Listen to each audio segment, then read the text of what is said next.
Темата на днешния ни урок е началото на България, времето на хановете. Днес ще ви разкажа за създаването на българската държава.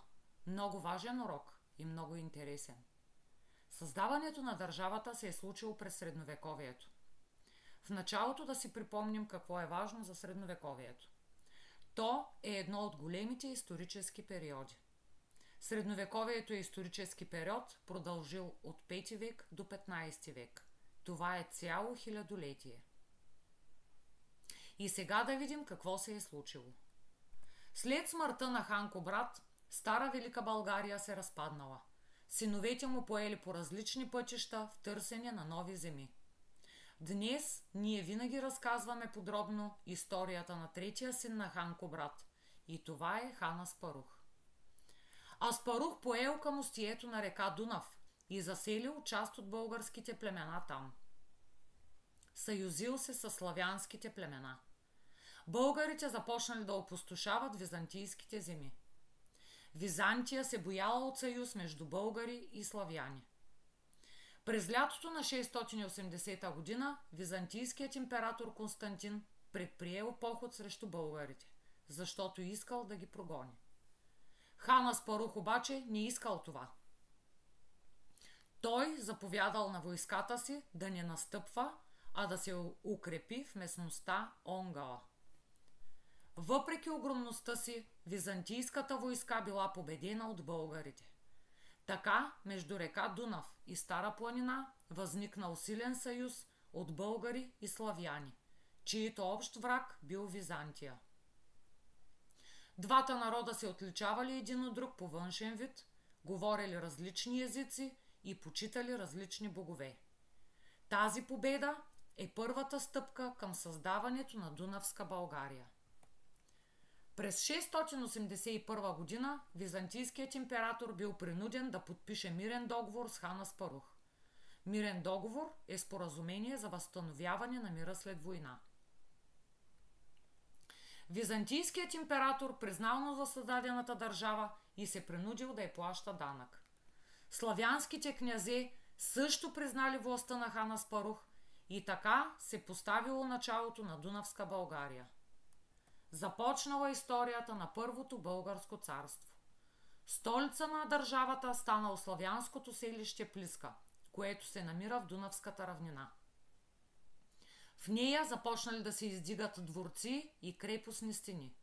Славяните и българите заживели заедно, въпреки различията в езика и културата си. Водеща роля в управлението имали българите в лицето на хана и приближените му.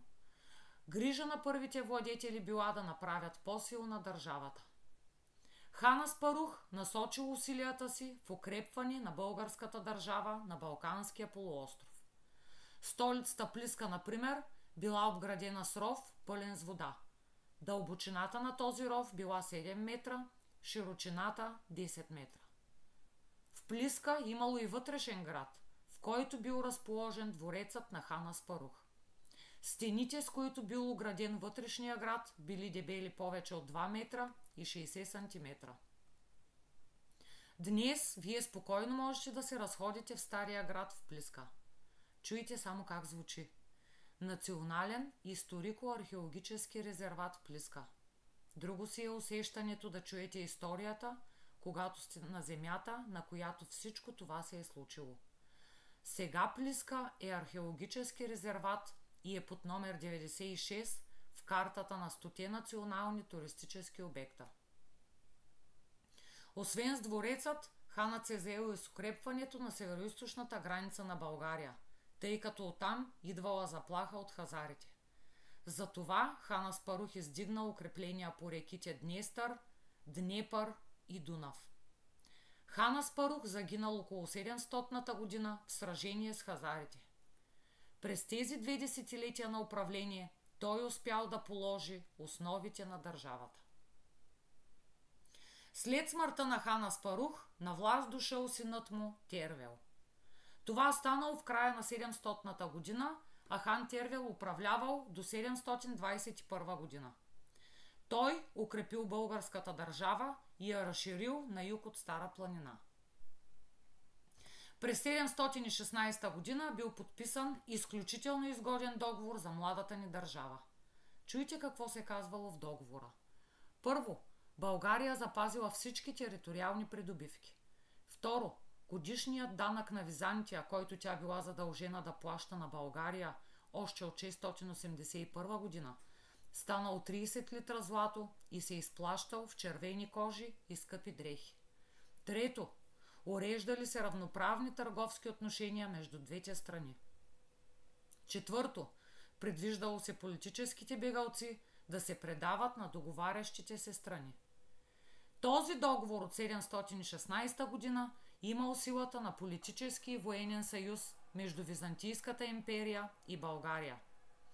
Той намерил своето приложение още през 717 година, когато арабите обсъдили по суша и по море град Константинопол, столицата на империята. Хан Тервел помогнал на императора и нанесъл тежко поражение на арабите през пролетта на 718 година. Те били мюсюлмани и имали силна държава в Азия. Мюсюлмани са хора, които вярват в един Бог, Аллах. Така, не само на Балканския полуостров, но и цяла Европа била спасена от арабското нашествие. Името на Тервел се прочуло извън пределите на страната. Сключените изгодни договори определят хан Тервел като добър дипломат, а военните победи укрепили българската държава и тя заела своето достойно място в Европа. Дипломат е официален представител на една държава, който представлява страната си пред други държави. Хан Крум е една от запомнящите се личности на българската история. Той управлява България през 9 век.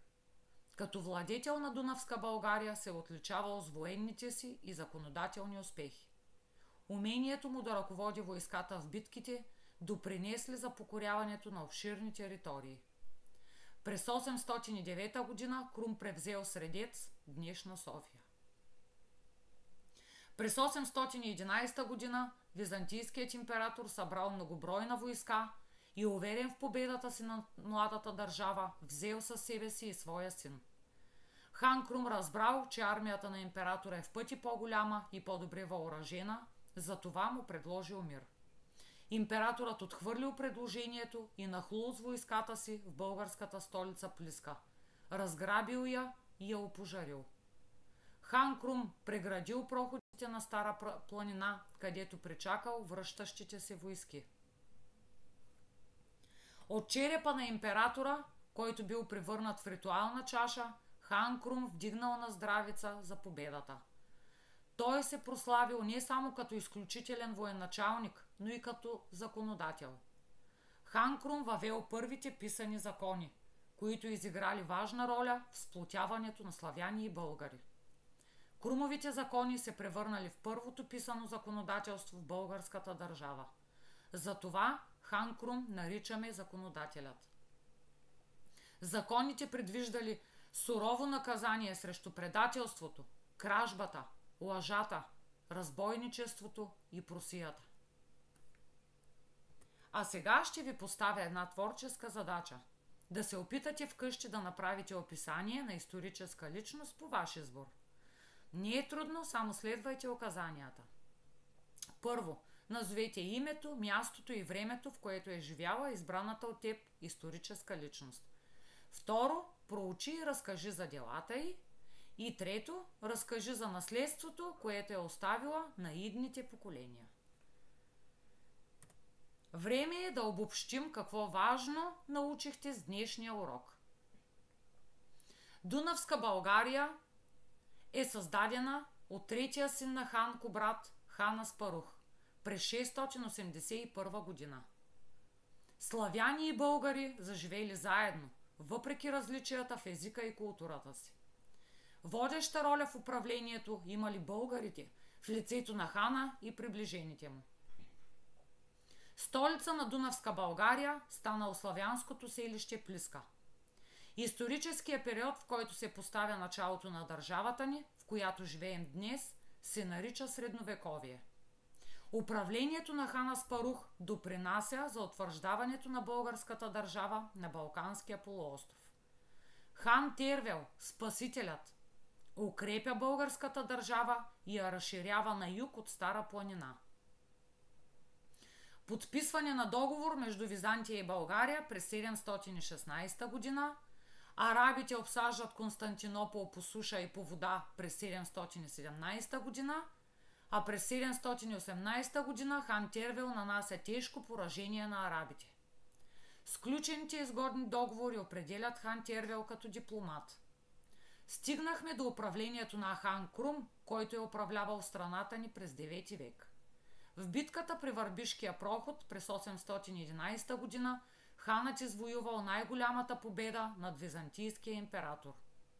Крумовите закони се превърнали в първото писано законодателство в българската държава, затова наричаме хан Крум законодателят.